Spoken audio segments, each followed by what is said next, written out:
ke sikhuluma nawe namhlanje ukhosini FM. Mfowethu sibuye sodwa sikubekelela bafisa ukumukela ukhosi. Ngiyabonga Siqomanzi. Ngithi uphuma waceza uphinde uceza. Ngiphuma waceza kwa brush isigodi. Hawe. Lapha ko brush ngifunde emnyamana lapha ngihamba ngeenyawo mangekhona. Ngasekhaya phela la. Mfowethu nathi bani siyakubona manje ukuthi ulimele siyangumdwe endlalela indaba. Mhlawumbe ungasikhumbuza iqalephi lo daba lo. Udaba lami lwenzeka ngonyaka 2022 ngomhla ka-13 April. Endaweni yaseMagwaveni la ngihlala khona uThongathi. Yeah. Endlini la ngangiqashe khona la ngihlala khona. So isitori sami usisi ngangithandana naye ngaso sikhathi. Sasi ngoba ngangizogodwa ngemakhaya ku Good Friday because kwakulesithathu usuku lesigameko Friday wazoba ngolesihlanu. So sisi lo sasivumelana ukuthi kumele sibonane before ngigodwe ngemakhaya ngizohamba kulesine entambama. Yeah. So savumelana. Me ngafika ngibuye emsebenzini entambama kulesithathu. Wafika emva kwami endlini angihlali naye uhlala kwelinye iflat khona lapho Thongathi. So mefika endlini wayiphethe uKerabek lo wase Food Lovers wafika wathi ngena ngendlini wangithatha wanginika ihug into engiyithandana ukuthi ngiyonke into right. So mengena wathatha wakhipha ukudla kweKerabek wakubeka phezu kwetafula. Lo Kerabek wakhona ukudla ukhona nalesi sigubhu sasingavezile ukuthi khona wayesikhave nge-newspaper. So ngase ngithi into wasemefika ayifuna ukulala nami. Ngathi mina ngeke ngikwazi ukulala nawe ngoba vele uzolala vele la endlini ayikho into engijahile ngicela ukuyogeza kuqala. So ngivumelane ke ngihambe ngiyogeza. Ngithi esethi hayi njalo ngikuphathele ichibi. Ichibi lamanzi athandazela. Ngaye ngawasebenzisa before. Ngiyawazi. So ke mase ngiphathele ichibi ngihambe ngebathroom engifike ebathroom ngivulela amanzi. Afike eseqhamuka ekamereni uphethe ispade lesi esincane sokuyibheka. Mase ngithi mina hayi lo ngila ngithi ngithatha ispade ngalesi sikhathi ngithi ngiyasifaka ngemuva engishisa lento le. Bengishisa lento la esinyeni ngaphakathi nangemuva engcene. Ngimbuze sisi kuyini lokho nginika khona ngoba akona amanzi awayenzi lento. Athe amanzi lawo ichibi ngoba ngiphelile. So ngathi mina akona amanzi lawa lento yayingishisa ngaso umzuzu lo ngoba ngangithi ngizama ukuyikhipha ngemuva ingaphumi. Ingishisa lento. Ngase ngithi sisi ngicela ungidlulisele ifoni yami ngikwazi ukufonela umngane ukuthi angise clinic because ngangifuna iclinic same time. Ngibona ukuthi indlela engasizakala ngayo. Usisi wangena ekamereni wathatha ifoni yami wathatha isikhwama sakhe waphuma endlini. Wayikhuluma nefoni ngingamuzwa ukuthi uthini because ngangilibeleza inhlungu. Mayikhuluma nefoni ephuma ngomnyango wahamba 15 to 20 minutes ethi uyofuna usizo. Because mina ngithi ngifuna imoto ungifonela umngane wami ngefoni yami. Waphuma nefoni yami nefoni yakhe wahamba wangishiya endlini kanjalo ngilimele ngikubuhlungu la isimo. So abuye after 15 to 20 minutes ngingaphosisi. Abuye sethi usizo ulitholile. Mayibuye ethi usizo ulitholile isikhashanyana kuqhamuka imoto yomunye umfana driver Uber nyamazi. Ngazi ukuthi imoto ka-Uber ngaleso sikhathi ayihamba ngayo lo mfana. So mefika bangithatha esihambise eclinic indlela ithi kimi iye clinic. Along the way mesihamba sidlule kwesinye isikole ekuthiwa iFabrice khona lapho Thongathi. Lo mbhida lo driver uqashe khona lapha eceleni kwakhona. So ngikhala ngamanzi ngithi ngicela bangipha amanzi ngifuna ukuphuza amanzi. Lento ngaleso sikhathi yangidlela aphuma ubhuti emotweni alandele nosisi bangishiye emotweni. Mebebuya babuya bephethe isigubhu lesi isigubhu nje samanzi kodwa but asibonakala esingaphakathi ukuthi khona. Ngifike bangena emotweni ngiwathathe ngithi ngiyaphuza. Ngesikhathi ngithi ngiyaphuza iphinde ngishise lento emlonyeni. Ngithi isenga lesi mangibuza kanti kuyini lento engiphuzisa yona bangangiphenduli ngaleso sikhathi. Indlela iqhubeke ithi eclinic. Mesifika oThongathi robotini ufuna ngangena ngo right ashone eclinic angidlule nami. Mebedlula nami bayoma kwamanye ama flat la kuhlala khona usisi lo. Mefika kuphuma omunye umjida owayigqoka ikepisi nemask le evalayo le eshiya amehlo neshort wayigqokile ukukhumbula kahle.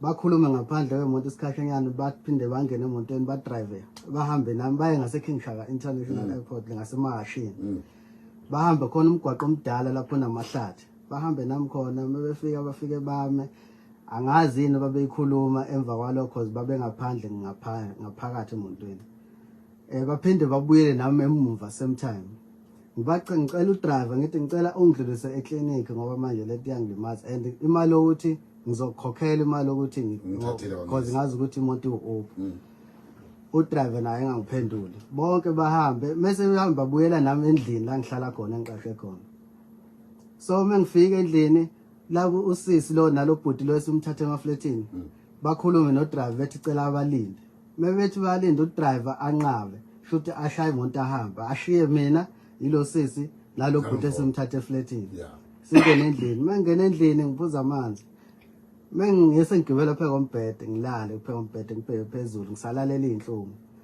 ngithe ngithi ngisalele ngicumezile ubhuti lo esifike naye bamthatha emafletini wavele nje wangigibela empedeni wagibela phe kwami wangiklinya ngalesikhathi engiklinya ngimbuza uyangibulala na bengangiphenduli ngathi ngithi ngiyamemeza usisi lo ephethe iglass enalento le angithele ngayo emlonyeni angifuna ukungiphuzisa ngalesikhathi ngithi ngiyamemeza leti yangena lento le ngiyathimisa sometime uNkulunkulu lo-ke nami angazi uNkulunkulu wangipha amandla kangakanani ngakwazi ukugcina ngivukile nobhuti silwa ngaleso sikhathi ngalesikhathi ngilwa nobhuti salwa sangoba salala waze wanqoba wangilalisa phansi ngesisu engicindezele phansi kwakunebhodlela lasendlini ngathatha ibhodlela ngamgwaza ngale enyaweni wangidedela ngalesikhathi engidedela ngizama ukuthi ngibaleke ngimemeza ngizama ukuthi ngiyophumela eminyango mengithi ngiyawuvula umnyango bangibambe bobabili belekelelana bangibuyisa because isikhepe angisigqokile saphela sasidabukile nesikhinda angisigqokile sasidabukile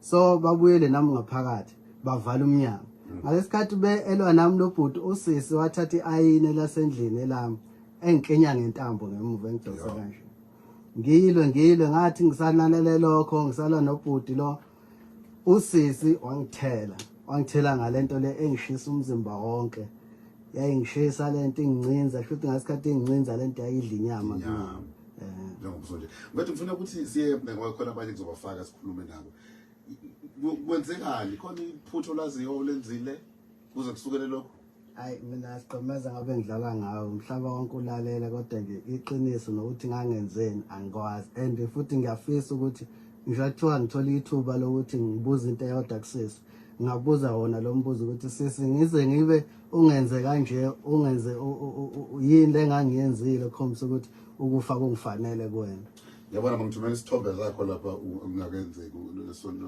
lomonakalo bese kuba yilezi sisibukayo because abantu bebuka ku Facebook njengamanje uzothi umunye wagcina wenza njeni walivula icala emaphoyiseni kwenzekani ngalivula icala emaphoyiseni ngalo suku lesigameko because ngangiseklinik amngani nami ngamtshela ngicela fonela amaphoyisa because afika amaphoyisa abhala statement ngakusasa kwathiwa usisi nawo ungivulele icala ukuthi bengimhlukumeza so ethi ngimhlukumeza endlini ngangilwa naye so uthi mehlehla wahlehlela kulento le acid uthi shuthi wayifica endlini ngokusho kwakhe so uthi yamthela onyaweni kodwa manje futhi mebuzakala ukuthi kuphi la ikuthele khona akukho kodwa futhi asazi ukuthi engathi into imthelile kodwa mina yayingithelile nazi iqali yabona waboshwa usisi nalabafowethu ngokwazi kwami usisi waboshwa angicabanga kuphela ngisho 3 days eboshiwe wadedelwa ngebhayili mengisi cause ngeza sengisesibhedlela sengiphaphame khona esibhedlela ukuthi ungaphandle ngebhayili yebo namanje usengaphandle ungaphandle namanje useyinkalweni angazi labasebenzana kakhulu ngesikhumba angikwazi kwenza lutho ngidonsekile yonke into angikwazi ngikwenza lutho sengifana nje nomuntu nje hayish bapeza mfowethu umuntu usiphathele ubani mhlawumbe hey sinami noDkt Lompanza la eshokile fane University of Westville ngazi ngisho kahle nobaba uNjilo Foundation bakuthemba njalo okay asiqale ngudokotela Thwekhulu kwenziwa kanjani mase nje khona singakwenza lethu sibingelela abalaleli emakhaya nabasakazi bonke nomfowethu Sodobe nomduna bonke abakhona estudio uMpanza University yakwaZulu Natal umnyango waba occupational therapy Kukhona okungenzeka kumfowethu odokotela laba ababizwa ngama plastic surgeon. Yes, sesiba consultile samthumela umfowethu khona bayenza i-assessment yokuqala babheka ukuthi ikuphi okungalungiswa, kumele kulungiswe ekhaleni, kulungiswe emehlweni, kulungiswe endlebeni, kulungiswe entanyeni. Kuningi okufanele kwenziwe okuzodinga ukuthi kwenziwe kancane sisenza ke yonke ke nezinwele zakhe kufuna zilungiswe zizokwazi ukubuyela la kufanele zibe khona nokudonseka lokho kusentameni kuzokwazi ukuthi kwehliseke. Basasenzela ke ama consultation further nokuthi bathole ukuthi kuzobiza kangakanani. Kodwa nje ukubeka isithombeni umlaleli kuyinto ezobiza ngoba mhlawumbe izodlula lapha ko 700,000 ukuthi kwenziwe wonke lo msebenzi. Kodwa ke sizobathola kahle imininingwane yonke uma se udokotela osibhekela umfowethu esinike konke. So phinde simsize ke thina ngokwaka therapy ke ukuthi asizakale nasengqondweni, asizakale athole ukwelulekwa kahle kanjalo nesikhumba sakhe siqhubeke futhi sisilekelele. No, sabonga. Lokho kwabile yangena ngokukhatha ngokwazi kwakho noma ngazi ngifana kana ngakubona ayikho damage yayenza. Noma kungawona umkhakha wami lowo kodwa idamage yenzeka ingakho umfowethu esebenzisa isigubhu njengamanje ukuze kwazi ukuthi asizakale. Kodwa nje idamage yenzeka ngoba iacid mayifika idla kwasalokho nami ucabangeke ingaphakathi lithambe kakhulu ngengaphandle. Uma lidla ingaphandle kangaka kwenzakalani ngengaphakathi? Baba nje sibongelela mfowethu Njilo Foundation ukhona indoda esuka ihlale mase kwenzeka izinto nantu udaba lobuhlungu lenselo mfowethu nithema niluzwa kufika kanjani kunina njenge foundation kukhona ukunyakaza okuncane okwenzekayo. Ngiyabonga siqhamaza ngibingelela nje abalaleli boKhosi FM. Isimo sasodobe simbi kakhulu. Bathe mabefika izolo obusini benomdu engathinte kakhulu siya nje kudokotela nabo njengoba uba udokotela uMpanza esho la ebesirefere khona ayuthemebeka engabona ukuthi kunzima kakhulu njengoba ebeka leyo mali imali enzima ngempela abathe beya kuyona ngabo ukuthi kunzima kakhulu. Okwanje siqhemeza ngiyakubona nje ukuhlukunyezwa kwakho mfowethu enye into eseceleni kodwa ke njengamanje kufanele asizakale. Mina nje ukuzocela nje bonke osomashishini base South Africa ngicele bonke abaseyinhlanganweni ezizimele ke sihlanganeni sibone ukuthi yini esingayenza and nohulumeni imbali ukuthi yini into esingayenza ukulekelela lensizwa yethu ngoba upaneke ngempela ubambekile. Thina sike sambona eqimbile sinaye lapha kudokotela uyabona ukuthi isimo simbi ngempela. So ke mzansi kuzoja siphumene umkhankaso and umkhankaso ngeke uzosihlule futhi ngoba sesisokhozi nje lensizwa yakithi ikwazi ukuthi lekeleleke ibe umuntu ebantwini. Ikhona indlela esebenze ngayo ukuthi makhona olalele njengamanje engayisebenzisa ukuze nibe kwazi ukuqoqelela. Njengamanje ayikho ke sithe uma ke sikhuluma ke nomdu ithuleleni nayo insizwa yakithi sathi ke sazohlanganisa into okuyiyona engezuba nakukhuluma ezokwazi ukuthi yenqo lapho la azokwazi ukuthi asizakale kahle khona uma sebeqedile ukwenza quotation okuyiyona yona. But manje sabonga khona isikhathi sakho uKhosi. Mntu asivale mfowethu ngoba ufuna ukuyindabeni manje kushuthi siphinde sibuye nereport